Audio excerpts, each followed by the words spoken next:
Download aplikasi Tarbiyah Sunnah di handphone Anda. Tersedia di Google Play dan App Store.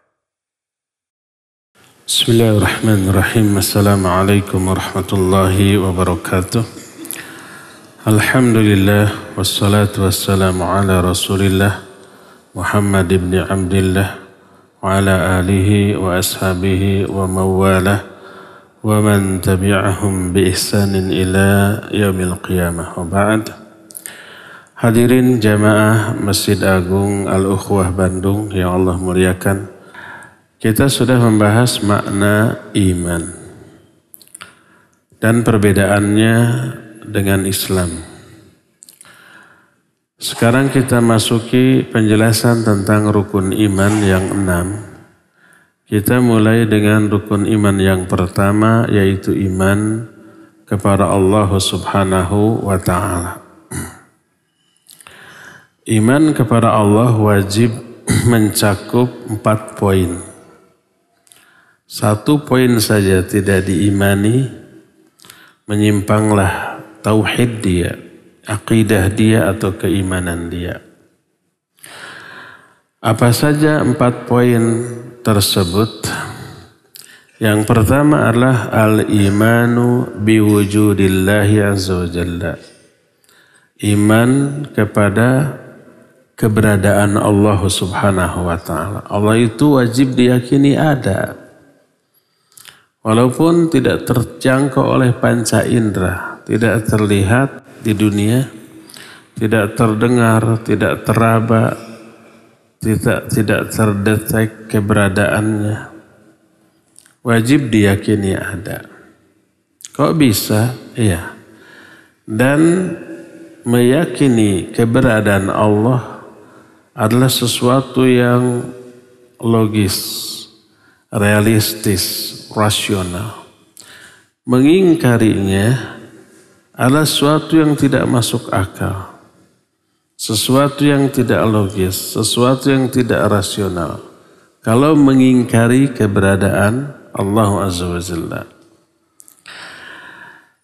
Adapun sebagai bukti bahwa Allah itu ada ditunjukkan oleh 4 jenis dalil. Dalil pertama adalah dalil akal. Kedua dalil fitrah. Ketiga dalil syar'i. Keempat dalil hissi. Keempat-empatnya kita akan jelaskan. Pertama dalil fitrah. Fitrah maknanya adalah seluruh manusia diciptakan di atas keyakinan iman kepada adanya Allah.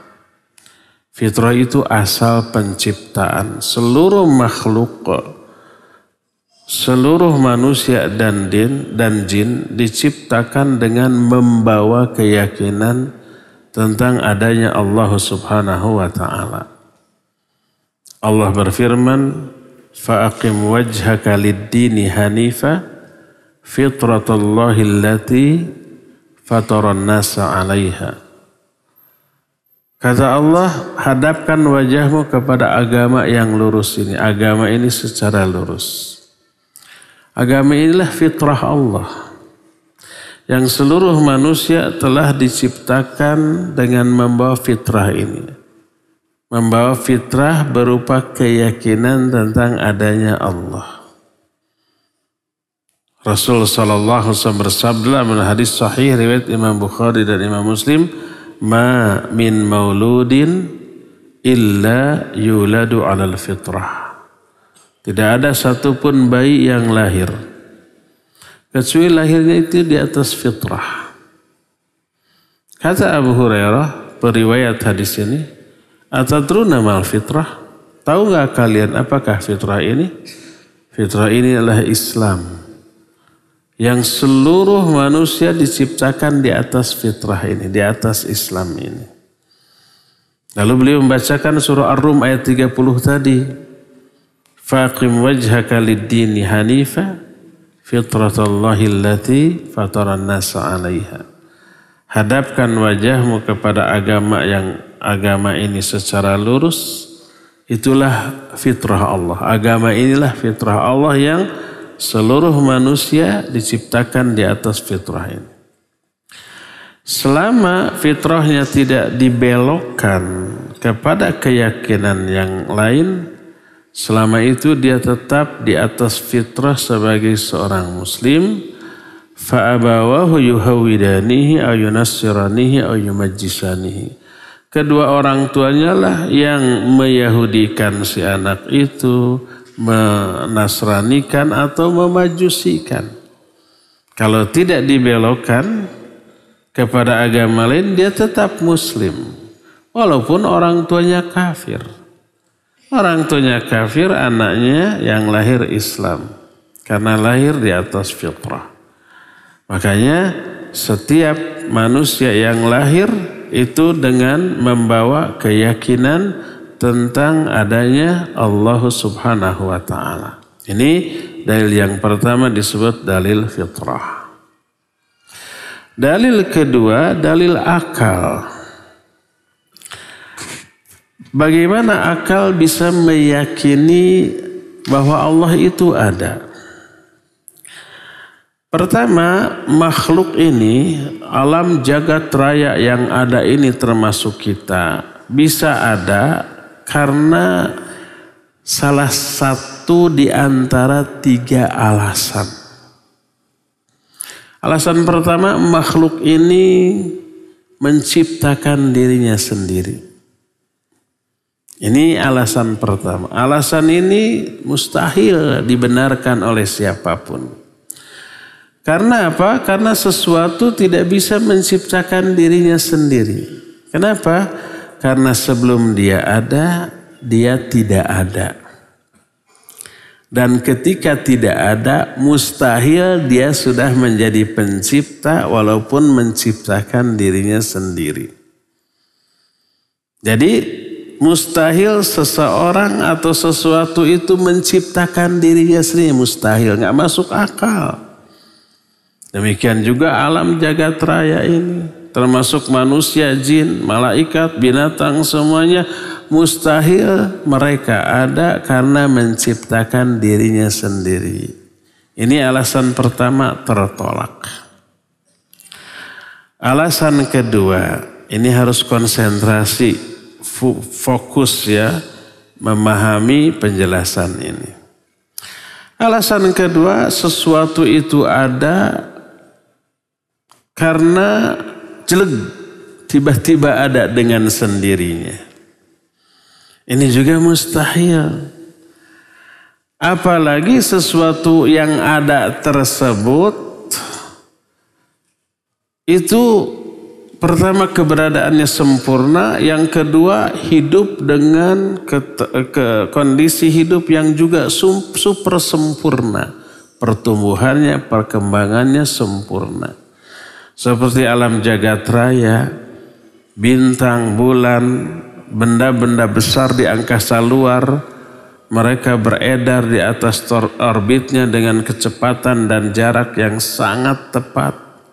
Tidak saling bertubrukan, tidak saling mendahului, dan semuanya saling mempengaruhi. Sedikit belot, sedikit lambat, keseimbangan alam terganggu, bisa bertubrukan, bisa kiamat, kan begitu. Dan ini berlangsung entah berapa puluh ribu tahun, ratus ribu tahun atau jutaan tahun. Ini sempurna. Sesuatu yang ada secara tiba-tiba, ada dengan sendirinya, nggak mungkin seperti itu. Jadi sesuatu ada itu bukan karena ada secara tiba-tiba, mustahil. Ini yang kedua, ini juga sesuatu yang mustahil. Alasan ketiga, sesuatu ada karena ada yang menciptakan. Ini yang masuk akal. Umpamanya nih HP. Kalau saya mengatakan HP ini ada dengan sendirinya, tidak ada yang membuatnya, tidak ada yang memproduksinya. Masuk akal apa tidak?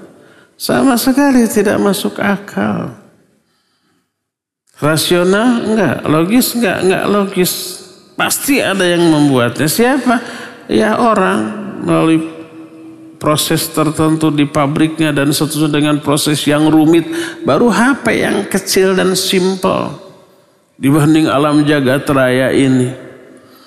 Benda sekecil HP saja, kalau ada yang mengatakan bahwa ini ada dengan sendirinya, pasti semua orang mengingkari, nggak masuk akal. Kalau benda HP yang kecil ini dia menciptakan diri sendiri, tadinya tidak ada, ujuk-ujuk jeng ada, dia menciptakan diri sendiri, pasti semua orang mengingkari, bohong, nggak masuk akal, nggak rasional. Oleh karena itulah maka apabila umpamanya dikatakan kita pergi ke suatu desa. Di desa itu ada istana megah. Bangunannya tinggi, mewah, taman-tamannya teratur, air mancur di sana sini, bunga-bunga warna-warni masuk ke dalam, ada perabotan yang mewah dan tertata secara rapih. Lalu ada orang yang berkata, bangunan ini jelek, ada dengan sendiri, nggak ada yang buat. Percaya nggak kita? Mustahil. Nggak percaya. Bangunan ini ada dengan tiba-tiba, dengan keberadaan yang sangat teratur, rapih, tertata, indah, mustahil. Pasti kita akan menuduh orang yang ngomong ini bohong, dusta segede-gedenya. Pasti ini ada yang buat, dan yang buatnya pasti ahli, dan setelah dibuat itu ditata, diurus. Kalau hanya dibuat terus culjen itu dibuat, dibiarkan tidak terurus, itu juga sudah hancur ya nggak? Kotor, sudah rusak. Hanya hitungan bulan aja sudah nggak layak huni lagi kan gitu. Ini pasti ada yang bikin, yang bikinnya pasti orang hebat, dan setelah dibikin ditata, dipelihara, dijaga sehingga keindahannya utuh tetap seperti sedia kala. Nah, oleh karena itu keyakinan yang masuk akal, rasional, realistis, logis adalah pasti istana tersebut ada yang bikin, dan yang bikinnya seorang ahli, setelah dibikin dipelihara, dijaga. Itu baru istana yang kecil, simple, tidak sekompleks alam jagat raya, tidak segede alam jagat raya. Oleh karena itu keberadaan makhluk beserta isinya, alam jagat raya beserta isinya, mustahil dia menciptakan dirinya sendiri, mustahil jelek ada dengan sendirinya, tapi pasti ada yang membuatnya. Dan setelah dibuat, diatur, ditata, dikelola dengan pengaturan yang super sempurna. Ini yang lebih rasional. Ini yang lebih masuk akal. Jangankan makhluk alam jagat raya sehebat ini, segede ini, orang yang menyatakan HP ini ada dengan sendirinya tanpa ada yang membuatnya saja sudah tidak dipercaya, sudah dianggap tidak rasional, tidak realistis, apalagi alam jagat raya ini. Semua penjelasan akal tadi memberikan keyakinan, oh iya, alam jagat ini pasti ada yang bikin, yang bikinnya adalah sesuatu yang sangat hebat dan dahsyat, dan setelah dibikin ini diatur, dikelola secara sempurna sampai masanya tiba pemiliknya menghancurkan alam jagat raya ini.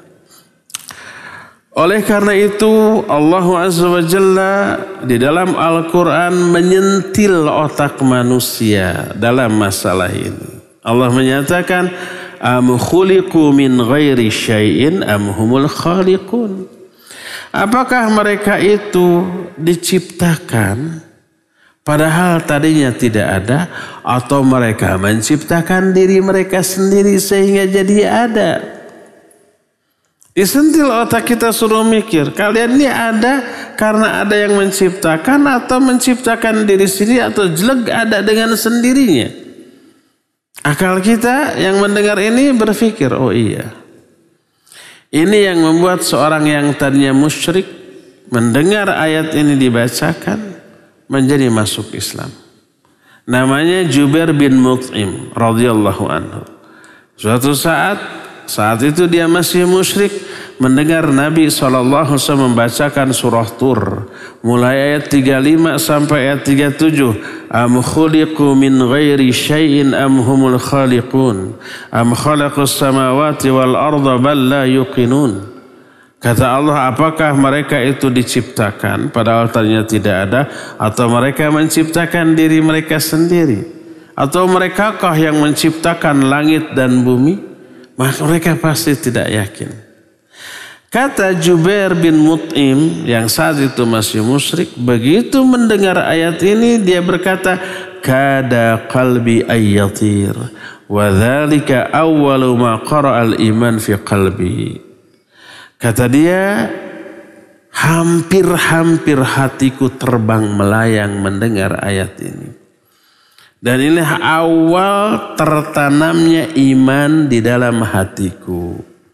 Hadis ini sahih diriwayatkan oleh Imam Bukhari dalam kitab Sahih Bukhari yang menjelaskan bahwa akal tidak mungkin menerima kalau alam jagat raya ini tidak ada yang menciptakannya. Itu keyakinan yang tidak masuk akal. Jangankan alam jagat raya, benda-benda kecil yang ada di kita pasti ada yang membuatnya. Gelas, ada yang membuatnya. Siapa? Orang. Kitab, ada yang membuatnya. Siapa? Orang. Semua benda ada yang membuatnya. Nah, lalu alam jagat raya ini siapa yang membuatnya? Nggak mungkin orang. Orang kecil alam jagat raya ini terlalu besar. Pasti yang menciptakannya sesuatu yang dahsyat dan hebat. Inilah alasan kedua, alasan akal, dalil akal yang menunjukkan bahwa Allah itu pasti ada menurut akal masing-masing kita. Ketiga, dalil syar'i. Apa yang dimaksud dalil syar'i? Dalil syar'i itu adalah agama atau kitab-kitab samawi. Seluruh agama, seluruh kitab yang Allah turunkan ke muka bumi melalui para nabi dan para rasulnya, sejak zaman baheula sampai zaman kiwari, berisi aturan yang mencakup kemaslahatan manusia dan mencegah mereka dari perbuatan dan hal-hal yang madarat. Siapa yang mempelajari Al-Quran dan As-Sunnah pasti akan menemukan seluruh isinya itu sangat cocok untuk jiwa dan raga manusia. Menunjukkan bahwa yang menurunkan kitab ini, Al-Quran ini, adalah yang pasti mengenal jiwa dan raga manusia secara sempurna. Klop isi Al-Quran dan As-Sunnah dengan apa yang kita miliki dari jiwa dan raga kita. Begitu klop. Padahal zaman baheula, di zaman Al-Quran ini turun, belum sesempurna sekarang teknologi. Belum ada mikroskop, belum ada ilmu anatomi tubuh, belum ada sains teknologi. Tapi Quran dan hadis sudah menjelaskan banyak hal yang saat itu belum terjangkau oleh ilmu pengetahuan manusia. Baru sekarang banyak terungkap hasil research, hasil eksperimen, hasil penelitian para ahli walaupun orang kafir, ternyata kesimpulannya persis sama dengan apa yang diterangkan oleh Al-Quran, oleh hadis yang sahih. Dan inilah yang disebut dengan al-i'jazul ilmi.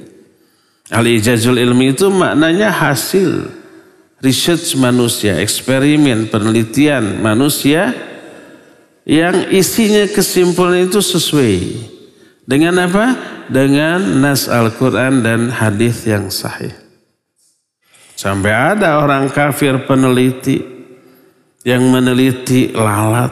Nabi SAW kan menyatakan kalau lalat masuk ke minumanmu, celupkan.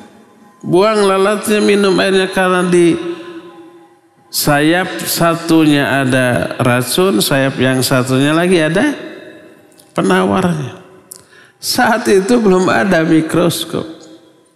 Diteliti ternyata benar. Sampai orang ini menyatakan pasti Muhammad punya mikroskop di zaman itu. Katanya kan begitu. Padahal nggak ada mikroskop saat itu. Tapi beliau tahu dari mana? Dari wahyu. Isi Al-Quran, isi As-Sunnah itu klop dengan jiwa dan raga manusia. Seolah-olah yang menurunkan Quran, Sunnah dan kitab sebelumnya sangat tahu betul terhadap jiwa dan raga manusia. Ya, ini menunjukkan pencipta manusia, pencipta alam jagat raya. Sebab Al-Quran tidak hanya berbicara anatomi tubuh manusia, berbicara juga tentang alam, tentang bulan, tentang bintang, tentang matahari, tentang langit, tentang bumi, tentang lautan, tentang gunung, tentang pohon-pohon, tentang binatang-binatang. Berbicara Al-Quran, semua berbicara tentang semuanya itu dan klop dengan kenyataan, dengan hasil research yang dilakukan oleh manusia. Ini menunjukkan pencipta alam jagat raya dengan yang menurunkan kitab-kitab samawi ini adalah sama. Yang menurunkan kitab samawi dan agama ini adalah Allah. Yang menciptakan alam jagat raya ini juga adalah Allah Subhanahu wa ta'ala. Ini dalil ketiga yang disebut dengan dalil syar'i. Dalil keempat disebut dengan sebutan dalil hissi. Apa hissi? Hissi itu katakanlah secara naluriah. Naluri kita meyakini keberadaan Allah setelah melihat beberapa kejadian yang spektakuler. Ada dua jenis dalil hissi. Dalil pertama, diijabahnya doa orang-orang yang berdoa kepada Allah. Menunjukkan Allah yang dimintai dengan doa tadi ada. Apa buktinya? Buktinya ketika diminta memberi. Ketika berdoa mengijabah doa hambanya. Dan ini diterangkan oleh banyak Al-Quran dan hadis yang sahih dan terbukti dalam kenyataan hidup banyak manusia. Allah berfirman dalam Al-Quran surah Al-Anbiya ayat 76, wa Nuhan idh nada min qabl fastajabna lah. Ceritakan oleh engkau tentang Nuh. Ketika Nuh ini berdoa kepada Allah sebelumnya, fastajabna lahu, kami mengijabah doa Nabi Nuh tersebut. Bahkan ketika Nabi SAW mau perang Badar, di atas kertas kaum muslimin bakal kalah. Pertama jumlahnya terbatas, cuma 313 orang, musuhnya 1000, 3 kali lipat. Kedua, persenjataan perbekalan ala kadarnya, mereka mau lebih lengkap.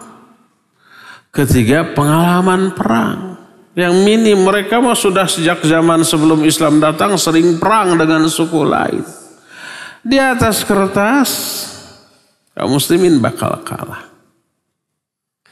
Dan perang Badar adalah perang yang tidak direncanakan tadinya. Nabi dan para sahabatnya kan tadinya mau mencegat rombongan pedagang yang dipimpin oleh Abu Sufyan yang saat itu masih kafir. Dari negeri Syam mau pulang ke Mekah dicegat. Ternyata mengirim utusan ke Mekah bahwa mereka akan dicegat, mereka mengirim pasukan. Jumlahnya 1000 orang. Gak ada pilihan lain. Seolah-olah terjebak dalam situasi yang mengharuskan mereka perang, padahal ternyata tidak dipersiapkan untuk perang. Yang mereka akan cegat hanyalah kafilah pedagang yang tidak membawa senjata dan tidak dipersiapkan untuk perang. Tapi ternyata datang pasukan 1.000 orang. Nabi SAW berdoa kepada Allah sampai berkata, in tahlik hadhil asabah lam tu'bad abadan. Ya Allah, bila kelompok kecil ini musnah dalam perang ini, engkau tidak akan pernah ada yang menyembah seorang pun selama-lamanya. Kalau Nabi dan para sahabat kalah di medan perang, Nabi umpamanya gugur, dakwah bisa mati. Maka berdoa kepada Allah. Ternyata diijabah. Allah menyatakan, idh tastaghithuna rabbakum fastajaba lakum anni mumiddukum bi alfin minal malaikati murdifin. Dalam surah Al-Anfal ayat 9. Ingat ketika kalian meminta bantuan, berdoa kepada Allah. Fastajaba lakum. Allah mengijabah doa kalian. Anni mumiddukum bi alfin minal malaikati murdifin, bahwa kami akan mengirim 1.000 malaikat yang turun secara berduyun-duyun. Yang dihadapi 1.000 orang musuh, yang Allah turunkan 1.000 malaikat. Ya, nggak level, nggak banding, kalah orang-orang kafir. Dan Allah membuktikan janjinya bahwa Allah akan menolong Nabi dan kaum mukminin, dan doa Nabi SAW diijabah. Menang mereka. Nah, ini contoh kedua. Dalam salah satu hadis yang diriwayatkan oleh Imam Bukhari dari Anas bin Malik radhiyallahu anhu. Ini contoh diijabahnya doa Nabi secara langsung kontan saat itu. Tersaksikan oleh banyak orang. Anna Arabiyan dakhala yaumal jumu'ah wan Nabi sallallahu alaihi wasallam yakhthub. Faqala ya Rasulullah halakal mal wa ja'al iyal fad'ullaha lana. Nabi SAW, kata Anas, ada seorang Arab Baduy masuk ke masjid hari Jumat. Lagi Jumatan. Saat itu Nabi sedang khutbah. Dia menyela khutbahnya. Ya Rasulullah, musnah harta-harta kami. Kelaparan keluarga-keluarga kami. Saat itu musim paceklik, hujan sudah lama tidak turun. Gersang, air kurang. Tumbuh-tumbuhan pada mati. Binatang-binatang juga pada mati. Orang banyak kelaparan. Fad'ullaha lana. Maka tolong engkau berdoa kepada Allah untuk kami agar Allah menurunkan hujan. Apa yang terjadi? Farafa'a yadaihi wa da'a. Beliau mengangkat kedua tangan. Lalu berdoa, fathara sahab amsal jibal. Maka tiba-tiba langit yang tadinya lenglang tuh cerah, tak ada satupun awan. Karena panas, musim kemarau panjang, tiba-tiba datang awan menggunung. Di atas mereka sampai sebesar gunung. Kata Anas, falam yanzil an mimbarihi hatta ra'aitul matar yatahadaru an lihyatihi. Tidaklah Nabi SAW turun dari mimbarnya sebelum aku melihat air hujan itu bergelayutan di jenggotnya. Jadi saat itu berdoa, saat itu dikabulkan, hujan turun. Sampai basah kuyup, sampai jenggot Nabi SAW pun basah karenanya. Saat itu doanya langsung diijabah. Kalau doa kepada Allah dijawab, berarti Allah itu ada. Buktinya tuh kontan.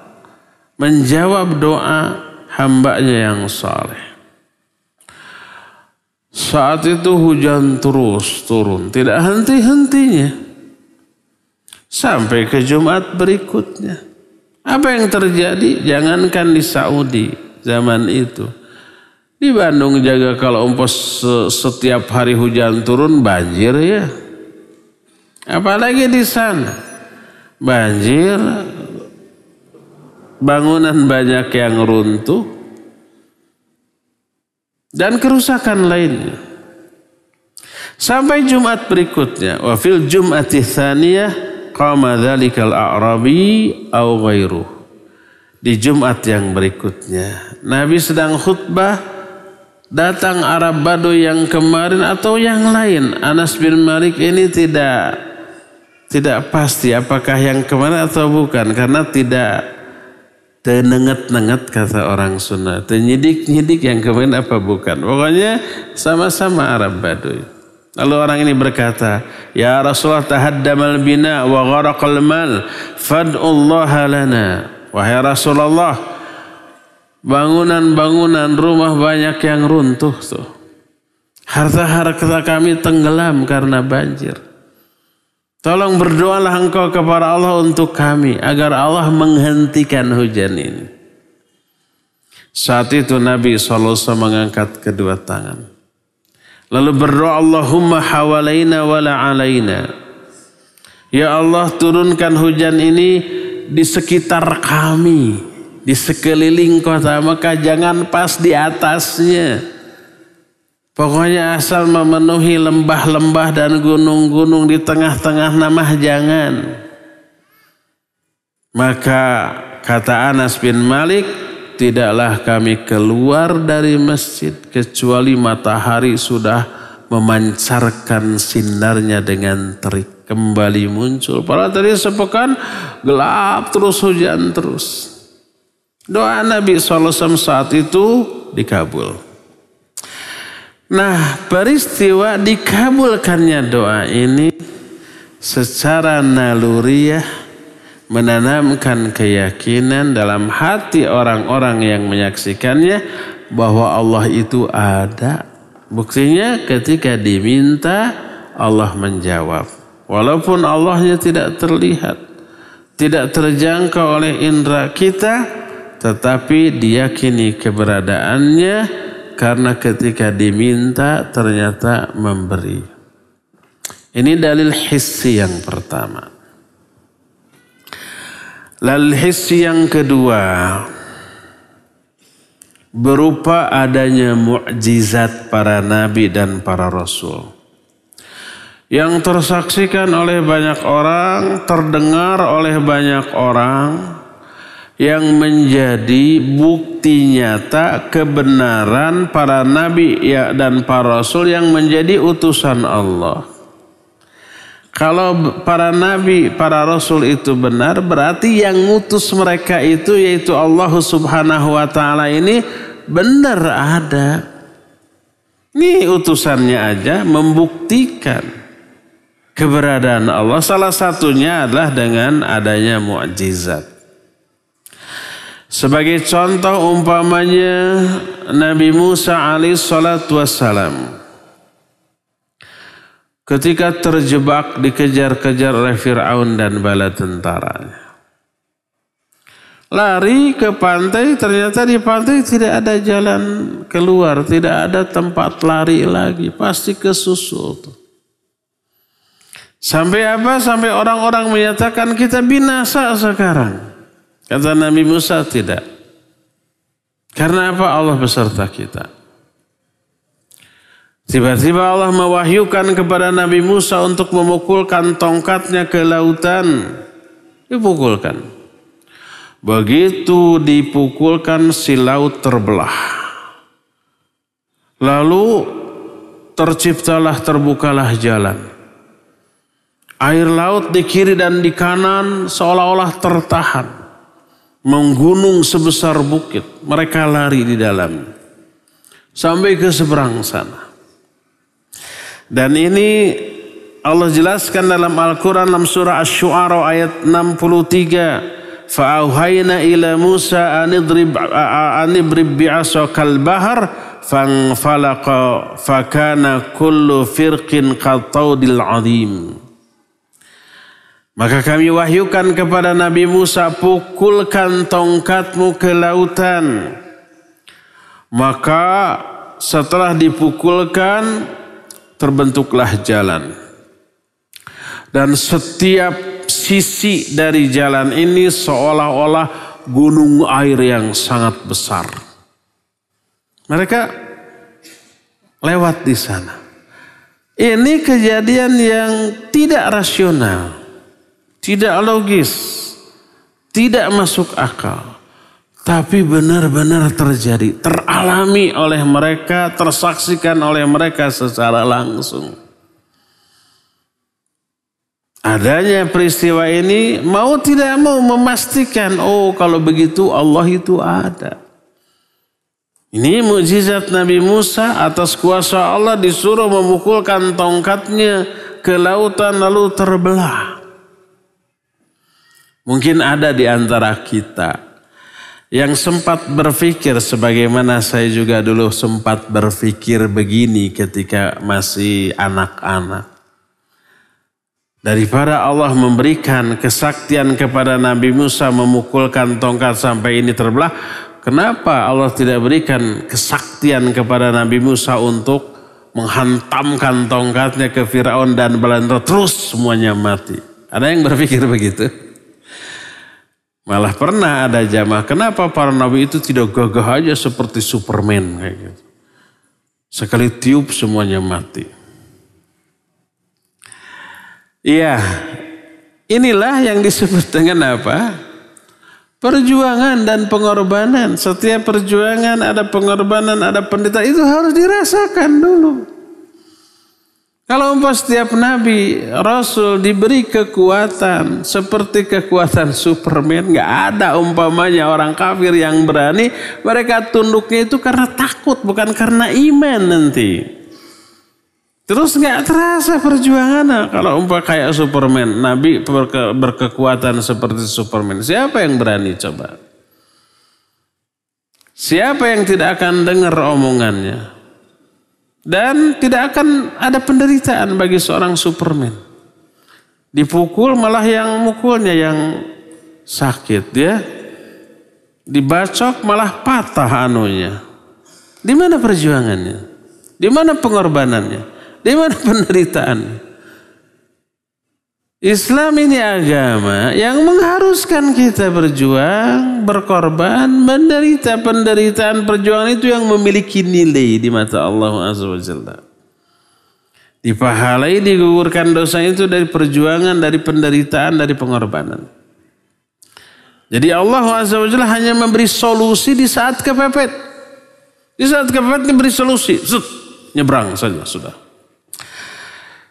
Ini yang pertama, menyaksikan hal itu semua orang pasti meyakini, oh kalau begitu Allah itu ada. Ini yang disebut dengan dalil hissi. Buktinya Allah memberikan mukjizat kepada utusannya, yaitu Musa alaihissalatu wassalam.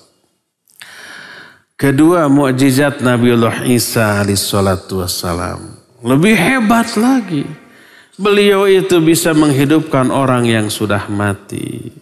Bisa menyembuhkan segala macam penyakit. Bisa membuat orang yang buta dari lahir bisa melek kembali.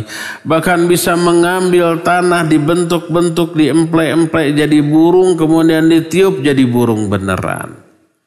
Ini sesuatu yang tidak rasional. Tidak masuk akal.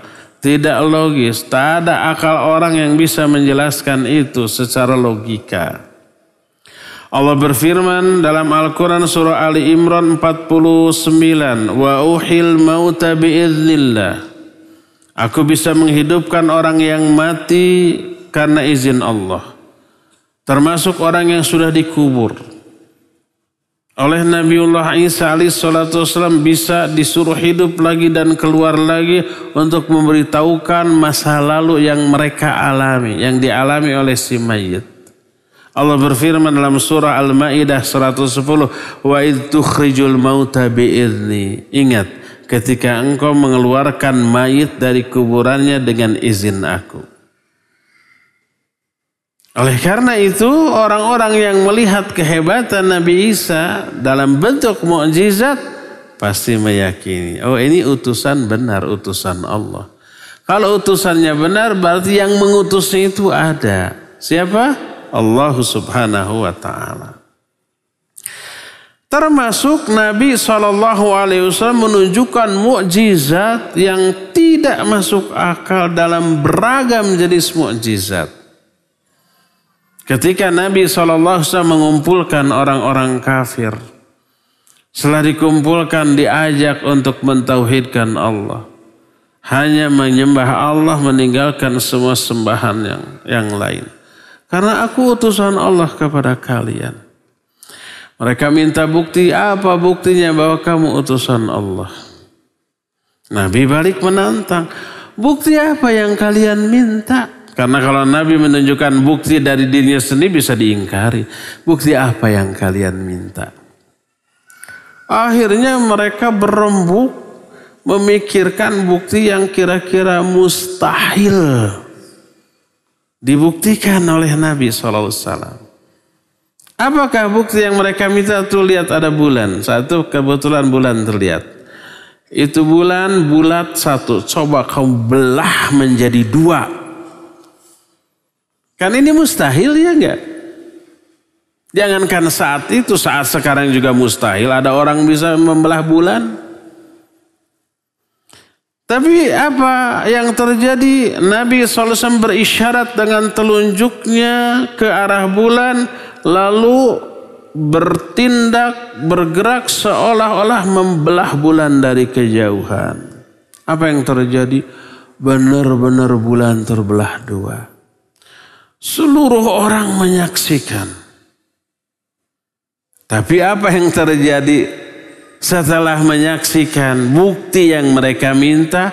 Bukannya iman, kalah nuduh dengan tuduh, dasar tukang sihir yang hebat. Dan sama orang kafir begitu mah susah. Minta bukti, dikasih bukti, tetap aja ingkar. Allah nyatakan dalam Al-Quran dalam surah Al-Qamar ayat yang pertama, iqtarabatis sa'ah wan syaqqal qamar wa iyarau ayatan yu'ridu wa yaqulu sihru mustamir. Telah dekat hari kiamat dan telah terbelahlah bulan. Dan ketika mereka melihat tanda kebesaran ini, mereka berpaling lalu berkata, ini sihir yang sangat hebat. Tetap saja tidak mau iman walaupun sudah menunjukkan bukti yang mereka minta. Tapi bagi manusia yang hanif, manusia yang hatinya tulus, lurus melihat kejadian itu, maka secara naluriah pasti menanamkan kepercayaan, keimanan, keyakinan. Oh, ternyata Allah itu ada. Buktinya apa? Buktinya nih utusannya diberikan kemampuan yang luar biasa, yang tidak masuk akal, yang tidak rasional, tidak logis, tidak realistis, tapi nyata. Benar-benar terbelah itu bulan. Inilah yang disebut dengan dalil hissi. Dan contoh-contoh lain baik ayat ataupun hadis-hadis yang sahih yang menjadi dalil hissi tentang keberadaan Allah Subhanahu wa taala banyak. Semua ini mau tidak mau membuktikan bahwa Allah itu ada. Inilah 4 dalil yang menunjukkan keberadaan Allah. Pertama dalil fitrah, kedua dalil akal, ketiganya adalah dalil syar'i berupa agama dan kitab samawi yang isinya sesuai benar dengan kebutuhan kita sebagai manusia lahirnya ataupun batinnya, yang menunjukkan bahwa yang menurunkan agama ini juga yang menciptakan manusia yang diatur oleh agama ini. Dan yang keempatnya tadi adalah dalil hissi. Inilah 4 dalil yang menunjukkan Allah itu wajib diyakini keberadaannya. Dan ini menjadi dasar bagi keimanan kepada Allah dari aspek-aspek yang lainnya. Nah, iman kepada Allah yang menjadi rukun iman yang pertama mencakup 4 hal. Pertama, iman kepada keberadaan Allah. Dan iman kepada keberadaan Allah ada 4 dalil yang tadi. Cakupan kedua nanti akan dibahas iman kepada rububiyah Allah. Siapa yang meyakini bahwa Allah ada tapi tidak iman kepada kerububiyahan Allah, gak benar imannya.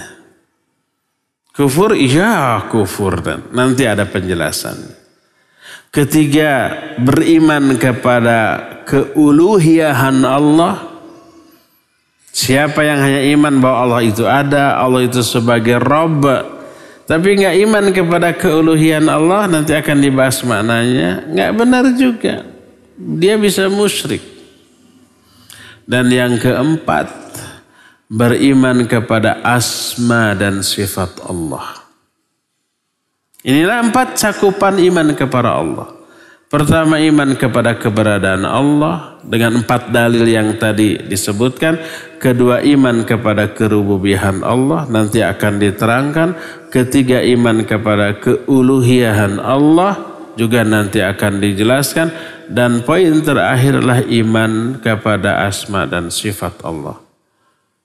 Keempat-empatnya wajib diimani. Siapa yang hanya mengimani 3, rusak imannya. Siapa yang hanya mengimani 2, apalagi gitu. Wajib keempat-empatnya. Dan kita baru menjelaskan iman kepada keberadaan Allah. Adapun yang 3 sisanya insya Allah akan kita lanjut di hari Jumat yang akan datang. Untuk sekarang cukup sampai di sini saja dan kita buka sesi tanya jawab. Sebagaimana biasa setiap hari Jumat ini dikhususkan bagi pendengar dan pemirsa Radio Roja. Kepada Al-Akh Al-Fadil Ari di studio Radio Roja Cilengsi dipersilakan untuk memandu tanya jawab dengan pendengar dan pemirsa. Wassallallahu ala nabiyina Muhammadin wa ala alihi wa ashabihi wasallam. Silakan. Halo. Halo. Iya, dengan siapa Bapak? Mohon maaf, di mana? Abu Mijan, Pondok Kelapa, Jakarta Timur. Silakan Bapak Abu Mijan, pertanyaannya. Iya. Abu Mijan. Ya, silakan Bapak, pertanyaannya. Ya, pertanyaan. Iya. Barakallahu Pak Ustadz. Ya, Abu Idir. Ya. Ini masalah keberadaan Allah Pak Ustadz. Allah menciptakan, Allah menciptakan Adam dengan kedua tangannya. Pertama, Allah menggenggam langit dan bumi dengan tangan kanan juga. Jadi pertanyaan saya berarti Allah tidak mempunyai tangan yang kiri, hanya kanan aja, karena mungkin yang kiri hanya kebanyakan untuk kejelekan gitu loh. Maksud saya, boleh penjelasan kedua tangan Allah itu kanan semua atau apa ya Pak? Yang penting laisa kain misli tak Pak Ustaz, maksud saya. Makasih Pak Ustaz. Assalamualaikum warahmatullahi wabarakatuh. Waalaikumsalam warahmatullahi wabarakatuh. Baik. Pak Abu Mizan di Pondok Kelapa. Barakallahu fiik. Pertanyaannya bahwa apakah Allah memiliki 2 tangan dan apakah 2 tangannya itu dua-duanya kanan atau 1 kanan 1 kiri? Dua-duanya ada dalilnya. Pertama, ya betul. Pertama, wajib diyakini Allah punya tangan karena Allah sendiri yang menyatakan begitu. Yadullahi fawqa aydihim. Surah Al-Fat ayat yang ke-10. Dan tangan Allah jumlahnya 2. Sebagaimana orang-orang Yahudi menyatakan bahwa yadullahi maghlulah. Tangan Allah itu terbelenggu. Apa kata Allah? Bal yadahu mabsutatan. Bahkan kedua tangan Allah dua-duanya terbuka. Dua tangan Allah. Jadi Allah punya dua tangan. Iya. Kata siapa? Kata Allah sendiri dalam Al-Quran. Wajib diyakini. Kayak manusia dong? Ya enggak. Karena apa? Karena bentuknya, sifatnya, kondisinya, kaifiatnya tidak ada yang sama dengan makhluknya. Laisa kamitslihi syai'un wa huwas samiul basir. Allah itu tidak ada yang menyerupai termasuk tangan. Tangan Allah tidak sama dengan tangan manusia atau tangan binatang. Manusia dengan binatang juga tangannya berbeda ya. Beda-beda apanya? Semuanya. Ukurannya, bahannya, bentuknya, fungsinya kan gitu ya. Umpamanya binatang ada nggak yang punya tangan? Ada. Belalang umpamanya punya tangan? Ada. Ukurannya sama dengan manusia? Beda. Fungsinya beda. Bentuknya beda. Bahannya segalanya beda. Itu manusia dengan binatang. Makhluk dengan makhluk. Apalagi makhluk dengan khaliq. Laisa kamitslihi syai'un. Tangan Allah tidak ada yang menyerupai dengan tangan manusia manapun. Nah, dan tangan Allah dua ya. Bal yadahu mabsutatan. Yadahu asalnya yadani dengan huwa. Huwanya itu disebut mudhaf ilaih, yadani disebut mudhaf. Kalau mudhaf disandarkan kepada mudhaf ilaih, nunnya hilang karena nun pengganti tanwin pada isim mufrad. Jadi yadahu, tidak yadanihi, tidak, tapi yadahu. Mabsutatan, dua-duanya terbuka. Nah, ada hadis kilta yadaillahi yamin. Kedua tangan Allah itu dua-duanya kanan. Tapi ada lagi Allah Azza wa Jalla menempatkan satu di tangan kanan, satu di tangan kiri. Dua-duanya keterangannya ada. Di satu hadis yang sahih dua-dua tangan Allah kanan. Di satu hadis sahih lain menyatakan ada tangan kiri. Yang jelas ada dua. Bagaimana cara memadukan dua keterangan ini?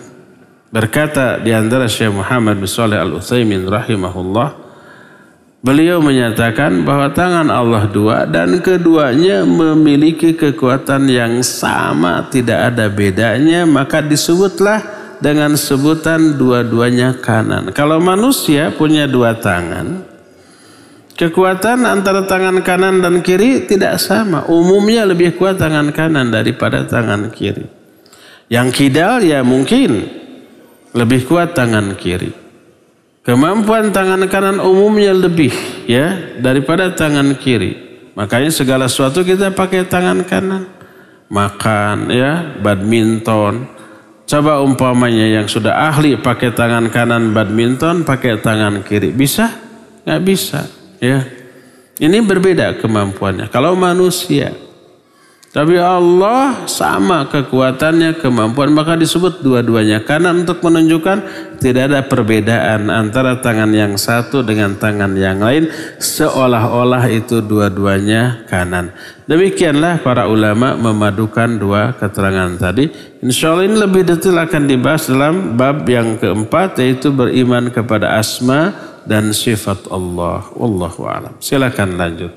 Ustaz, barakallahu fikum, terima kasih atas jawabannya. Selanjutnya kami berikan kembali kesempatan untuk telepon yang selanjutnya di 0218236543. Halo. Ya, halo. Assalamualaikum. Waalaikumsalam warahmatullahi wabarakatuh. Bapak, dengan siapa ini di mana? Pak Karisma di Tambun. Silakan Pak Karisma. Ya Ustaz, mau nanya ini masalah semir rambut. Kalau kita mau nyemir rambut dengan warna hitam, itu kan secara syariat Islam terlarang. Semir ya, yang kita tahu itu semir seperti itu gitu. Iya. Ya, terus? Maksud saya bagaimana kalau sampo yang bisa menghitamkan rambut gitu loh. Ada juga kan suka sampo yang di online itu kan, walaupun dia tidak iya. Bagaimana kalau sampo-sampo itu misalnya kita nggak langsung hitam, nanti bertahap bisa berapa minggu atau berapa langsung hitam gitu, nggak seperti semir gitu, itu diperbolehkan nggak ya? Ya, terima kasih atas pertanyaan Bapak. Silakan Ustaz. Barakallahu fiik. Pertanyaan fikih selalu ada, walaupun yang dibahas tauhid. Bagaimana hukum menyemir rambut? Khusus bagi yang sudah beruban, sunnah. Menyemir rambut yang sudah beruban, sunnah. Adapun yang tidak beruban, masih hitam gitu, lalu disemir dengan warna-warni lain, maka tidak boleh. Karena sama dengan merubah ciptaan Allah subhanahu wa ta'ala. Apa Nabi SAW pernah menyemir rambut? Ya, pernah. Itu dibahas oleh Imam At-Tirmidzi dalam kitab Syama'il Muhammadiyah. Tentang sosok bentuk fisik Nabi SAW, termasuk rambutnya, termasuk beliau juga suka menyemir rambutnya. Dan diperintahkan, ayahnya Abu Bakar As-Siddiq radhiyallahu anhu sudah tua, semua rambutnya putih. Oleh Nabi SAW diperintahkan, alangkah baiknya kalau engkau semir rambutmu. Jadi menyemir rambut atau jenggot atau kumis atau apapun yang sudah putih, itu hukumnya adalah sunnah. Tapi hindari warna hitam. Tidak boleh. Sebagian ulama, mayoritas ulama mengharamkannya. Ada sebagian yang memakruhkannya dan sedikit sekali yang membolehkannya. Al-Hasan rahimahullah membolehkan. Makanya beliau menyemir rambutnya dengan warna hitam. Ya, seperti yang pernah kita bahas di dalam benteng wanita muslimah. Tapi mayoritas ulama melarangnya. Karena adanya hadis dari Nabi SAW, hindari, jauhi oleh kalian warna hitam. Boleh warna kuning, boleh warna coklat, boleh warna merah, silakan.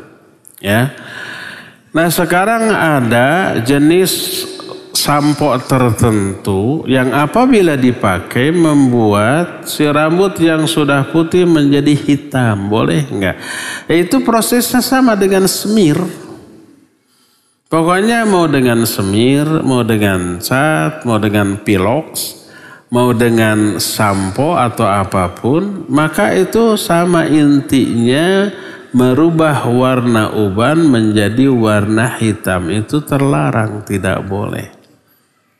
Cari aja sampo yang warnanya coklat atau pirang atau kuning atau merah, seperti itulah. Dan hindarkan warna hitam, baik berupa sampo atau berupa semir atau berupa apapun yang bisa merubah warna uban dari putih. Ya, hindarkan warna hitam dan cari warna selain hitam. Wallahu a'lam. Silakan lagi. Ustaz, barakallahu fikum. Selanjutnya kami berikan kesempatan kembali, silakan. Kami harapkan pertanyaan yang Anda ajukan kepada Ustaz berkesesuaian dengan pembahasan di kesempatan sore hari ini. Silakan, halo. Assalamualaikum warahmatullahi wabarakatuh. Waalaikumsalam warahmatullahi wabarakatuh. Ibu Samina di Cibinong, silakan pertanyaannya. Barakallahu fiik Ustaz. Saya pernah mendengar ya, ada orang yang mengatakan bahwa nabi itu jumlahnya bukan 25 tapi lebih. Mohon nasihat Ustaz, jazakumullahu khairan. Assalamualaikum warahmatullahi wabarakatuh. Waalaikumsalam warahmatullahi wabarakatuh. Silakan Ustaz. Iya, Ibu Sandra, ada yang mengatakan nabi lebih dari 25. Iya, betul. Nabi itu jumlahnya banyak. Ayat ada yang diceritakan di dalam Al-Quran atau hadis, ada yang tidak. Allah Azza wa Jalla menyatakan, "Minhum man qasasnahum alaik, wa minhum man lam naqsus." Di antara mereka ada yang kami ceritakan kepada engkau, di antara para nabi. Dan di antara mereka ada juga yang tidak diceritakan. Termasuk tidak disebut namanya. Termasuk Nabi SAW pernah menyatakan, ditampakkan kepadaku umat-umat sebelumnya. Ada seorang nabi yang hanya diikuti oleh kurang dari 10 orang. Ada seorang nabi yang hanya diikuti oleh 2 orang, oleh 1 orang, bahkan ada seorang pun nabi yang tidak memiliki pengikut. Nabi-nabi itu tidak disebut kapan, di mana, dan siapa namanya. Jadi ya jumlah para nabi banyak, ribuan. Sebagian ulama menyebut sampai 125.000 orang nabi. Tapi yang banyak wajib diketahui, diceritakan oleh para ulama, para asatidah, para guru di masjid, di pondok pesantren, di madrasah, ya 25 orang dari zaman Nabi Adam sampai Nabi Muhammad SAW. Selain mereka banyak yang tidak diceritakan baik dalam Al-Quran maupun dalam hadis yang sahih. Wallahu a'lam bissawab. Silakan lagi. Barakallahu fikum. Selanjutnya kami berikan kesempatan kembali, silakan di 0218236543. Halo. Kami sangat berharap apa yang Anda ajukan berkesesuaian dengan pembahasan yang telah disampaikan Ustadz. Halo. Halo. Iya, dengan siapa Bapak, di mana?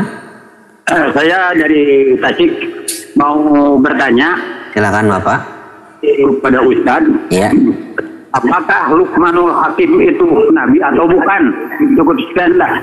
Assalamualaikum warahmatullahi wabarakatuh. Waalaikumsalam warahmatullahi wabarakatuh. Iya, barakallahu fiik. Ini termasuk lanjutan dari pertanyaan. Apakah Luqmanul Hakim itu nabi atau bukan? Jumhur ulama menyatakan bukan. Walaupun sebagian ulama ada yang menyatakan bahwa beliau nabi. Tapi beliau hanya seorang yang soleh. Namanya oleh Allah diabadikan dalam Al-Quran surah yang ke-31, surah Luqman. Dan di ayat itu tidak diceritakan di surat itu bahwa Luqman menerima wahyu. Hanya menyatakan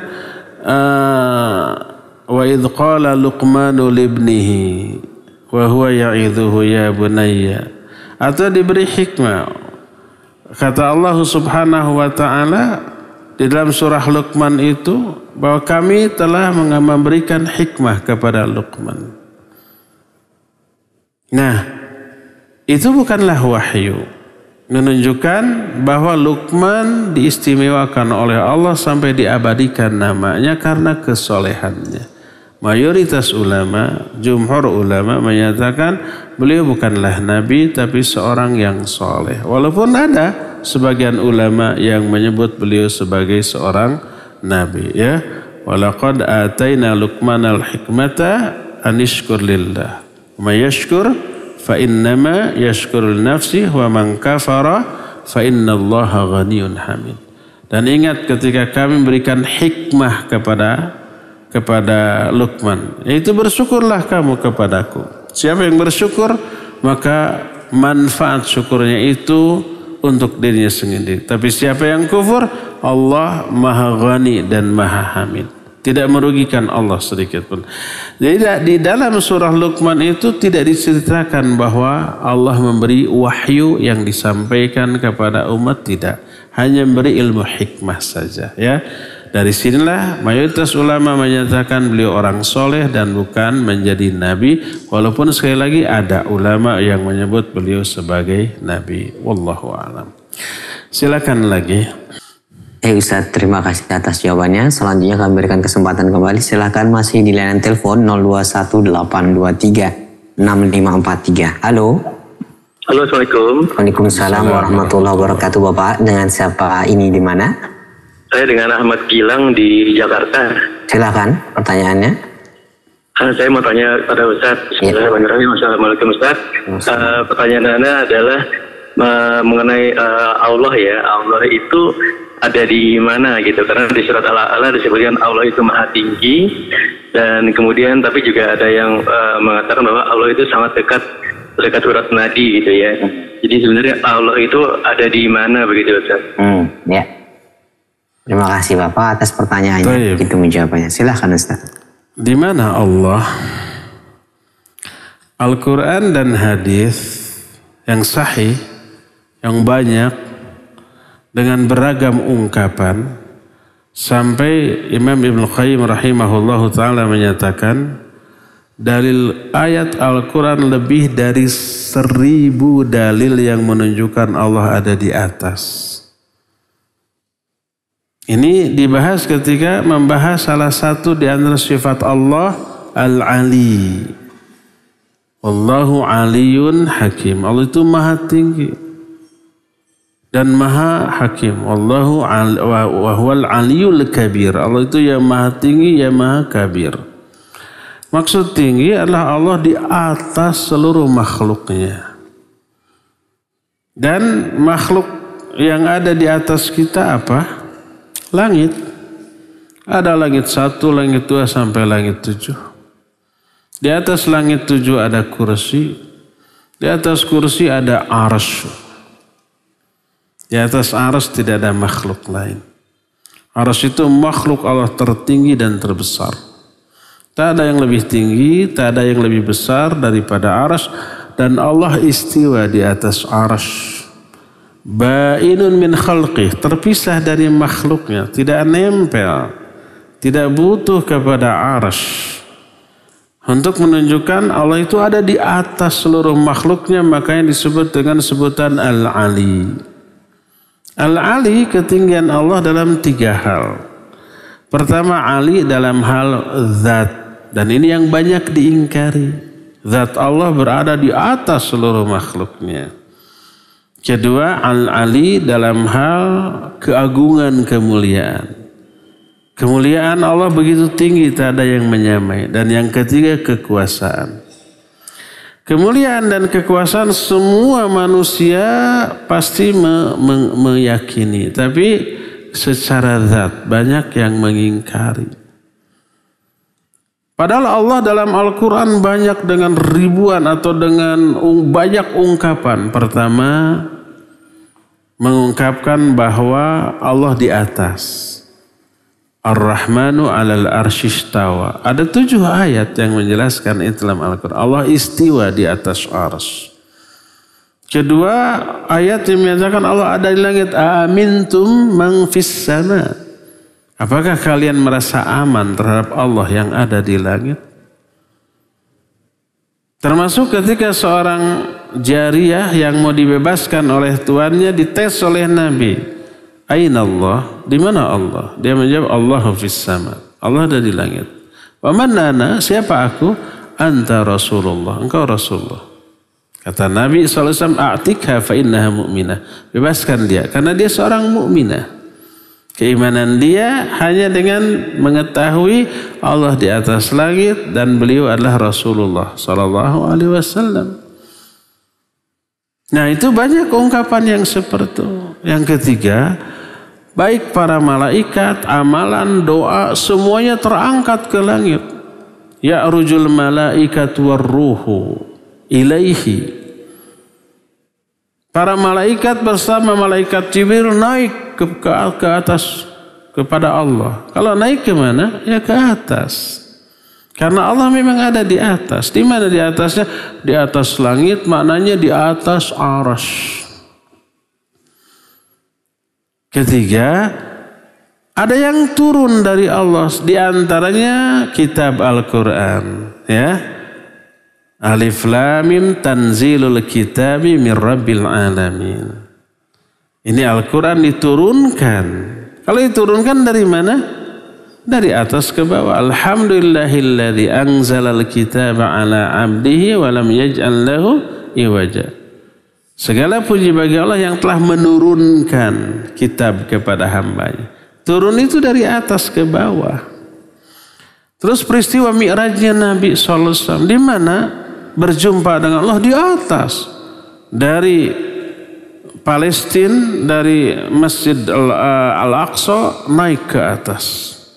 Ke langit pertama ketemu Nabi Anu, langit kedua Nabi yang lain, terus sampai di atas. Di atas langit ke-7 ada Sidratul Muntaha dan di sana Nabi melihat malaikat Jibril dalam bentuk yang asli. Walaqad ra'ahu nazlatan ukhra inda Sidratil Muntaha. Nabi sudah melihat malaikat Jibril dalam bentuk yang asli, yaitu di Sidratul Muntaha. Indaha Jannatul Ma'wa. Di samping Sidratul Muntaha ada Jannatul Ma'wa, ada surga Ma'wa. Jadi semuanya itu menunjukkan keberadaan Allah ada di atas. Di mana di atasnya? Di langit. Tapi sekalipun Allah ada di atas langit, maksudnya di atas arsy, tanpa bertumpu pada arsy, tanpa membutuhkan arsy. Tapi Allah tahu apa yang terjadi di seluruh daerah kekuasaan secara detil, yang gaib atau yang nyata. Allahul ladzi khalaqas samawati wal arda fi sittati ayyam, tsumma istawa 'alal arsy. Ya'lamu ma ya'lijul ard wa ma yakhruju minha wa ma yanzilu minas sama wa ma ya'ruju fiha wa huwa ma'akum aina ma kuntum.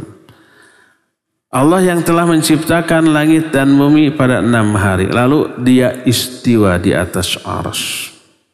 Walaupun Allah istiwa di atas arsy, Allah tahu apa yang masuk ke dalam bumi dan apa yang keluar dari bumi. Tahu apa yang turun dari langit dan apa yang naik ke langit. Nah, terus dalam hal pengaturan Allah, Allah melibatkan beberapa makhluknya, di antaranya para malaikat dalam mengelola alam ini. Bukan berarti pembantu Allah, karena mereka juga diberi kemampuan untuk menjalankan perintah Allah oleh Allah. Mengatur hujan, awan, tiupan angin, menumbuhkan tumbuh-tumbuhan. Maka dalam hal itu Allah menggunakan kata-kata nahnu, kami. Karena apa? Allah melibatkan makhluk. Afara'aitum ma tahruthun a antum tazra'unah am nahnu zari'un. Tidakkah kalian perhatikan tanam-tanaman pohon yang kalian tanam? Kaliankah yang menumbuhkannya ataukah kami? Pakai kata kami karena Allah melibatkan malaikat dalam pengaturan penumbuhan tumbuh-tumbuh. Afara'aitumul ma'al ladzi tashrabun antum anzaltumuhu minal muzni am nahnul munzilun. Tidakkah kalian perhatikan air yang kalian minum? Kaliankah yang menurunkan air itu dari awan, dari langit, atau kami? Kami, maksudnya Allah yang melibatkan, menyuruh para malaikat untuk memprosesnya. Termasuk ketika Allah mengawasi siapa? Manusia. Kata Allah, walaqad khalaqnal insan wa na'lamu ma tuwaswisu bihi nafsuh wa nahnu aqrabu ilaihi min hablil warid. Kami yang telah menciptakan manusia dan kami tahu apa yang dibisikkan oleh hati-hati manusia, karena kami lebih dekat kepada mereka dibanding urat leher mereka. Makna lebih dekat bukan secara zat, tapi apa? Tapi ilmu Allah lebih mendalam tentang diri kita dibanding diri kita sendiri. Kita tidak tahu isi tubuh kita kayak bagaimana, Allah mah tahu. Apakah dalam tubuh kita ada kelainan, ada penyakit? Yang jelas kita mah tahu tuh dari gejala. Kalau nggak ada gejala dianggap tidak ada penyakit kan gitu. Padahal mungkin ada, Allah mah tahu. Nah, yang menggunakan kami, wa nahnu aqrabu ilaihi min hablil warid, kami lebih dekat kepada dia dibanding urat lehernya, karena Allah melibatkan para malaikat. Coba lihat ayat berikutnya. Idh yatalaqqal mutalaqqiyani anil yamin wa an shimali qa'id ma yalfidhu min qawlin illa ladaihi raqibun atid. Ingat, selalu ada 2 malaikat yang nempel kanan dan kiri. Tidak ada satupun kata yang terucap dari mulut kecuali di sampingnya ada raqib dan atid. Tahu raqib dan atid isi hati orang, tahu. Makanya kalau dikatakan seseorang bila meniatkan amalan baik dicatat 1 pahala oleh malaikat. Berarti malaikat itu tahu isi hati orang itu walaupun hanya baru niat. Nah, jadi keberadaan Allah tetap di atas arsy. Tapi ilmunya menjangkau seluruh makhluknya, baik yang nyata ataupun yang gaib. termasuk isi hati manusia, termasuk yang detil yang oleh kita tidak terlihat oleh mata telanjang, virus, bakteri, kuman, di sini mungkin banyak kita tidak melihat, Allah mah tahu semuanya. Nah, jadi tidak ada pertentangan antara pernyataan Allah itu mengetahui sampai isi hati manusia lebih dekat ke urat leher dengan ayat yang menyatakan Allah istiwa di atas arsy, gak bertolak belakang. Keberadaan Allah istiwa di atas arsy. Bukan ada di mana-mana, bukan tidak ada yang menyatakan Allah itu tidak menempati tempat, tidak di dalam alam, tidak di luar alam, tidak di atas, tidak di bawah, tidak di kiri, tidak di kanan. Itu mendefinisikan Allah dengan definisi tidak ada. Coba deskripsikan sesuatu benda disebut tidak ada. Kalau apa? Kalau benda itu tidak di dalam alam, tidak di luar alam, tidak di atas, tidak di bawah, tidak di kiri, tidak di kanan, tidak di mana-mana. Itu adalah definisi tentang tidak ada. Masa Allah tidak ada? Allah menyatakan Ar-Rahmanu 'alal arsy istawa. Allah ada istiwa di atas arsy. Amintum man fis sama? Apakah kalian merasa aman terhadap Allah yang ada di atas langit? Inilah jawaban dari Al-Quran dan penjelasan para ulama sampai ada satu kitab yang berjudul Ijtima'ul Juyus Al-Islamiyah. Berkumpulnya tentara-tentara Islam yang menyatakan Allah istiwa di atas arsy. Yang dimaksud tentara Islam adalah para ulama sejak zaman dahulu sampai zaman-zaman sekarang. Mereka ijma sepakat tentang keberadaan Allah di atas arsy. Karena itu Quran dan hadis yang sahih. Cukup ya, sampai di sini saja, waktunya sudah habis. Insyaallah kita akan lanjut penjelasan di hari Jumat yang akan datang.